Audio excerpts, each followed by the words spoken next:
आक्रमक झाल्याचं पाहायला मिळतंय। संभाजीनगरमध्ये आदर्श पतसंस्थेचे ठेवीदार आक्रमक झाल्याचं पाहायला मिळतंय।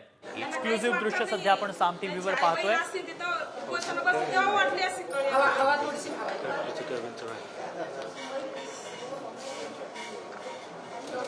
ठेवीदारांनी जिल्हाधिकारी कार्यालयात ठिय्या आंदोलन केले, मात्र पतसंस्थेचे ठेवीदार आक्रमक झाल्याचं दिसतंय।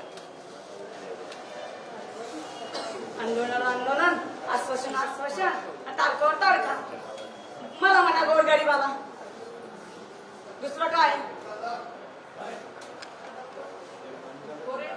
नाही पाणी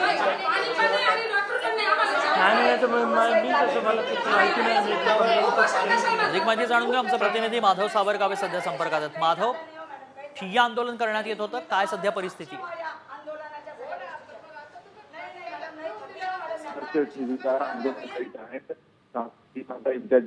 आंदोलन निवडणुकी लोकसभा निवडणूक आणि विधानसभा निवडणुकी पूर्वीच झालं होतं आणि विशेष म्हणजे मागच्या वर्षी जे छत्रपती संभाजीनगर शहरामध्ये मंत्रिमंडळाची बैठक झाली होती, त्या मंत्रिमंडळाच्या बैठकीनंतर मुख्यमंत्र्यांनी स्वतः सांगितलं होतं की ठेवीदारांचे पैसे त्या आदर्शच्या मालमत्ता विकून दिल्या जातील। मात्र प्रशासनाने कोणतीही अद्यापर्यंत कारवाई केली नाही किंवा मुख्यमंत्र्यांनी केलेली घोषणा त्याबद्दल कोणतंही पाऊल टाकलं गेलं नाही। याचा निषेध करीत आज सकाळपासून जिल्हाधिकारी कार्यालयासमोर सगळे ठेवीदार आंदोलक उपोषण करत आहेत आणि संध्याकाळी प्रशासनाला विनंती केली होती की आम्हाला तुम्हाला भेटायचंय, मात्र प्रशासनाकडून कोणताही प्रतिसाद मिळत नसल्यामुळे अखेर महिला जे आंदोलन करत होत्या त्या जिल्हाधिकारी कार्यालयामध्ये घुसल्या आणि त्या दालनामध्ये बसून आहेत।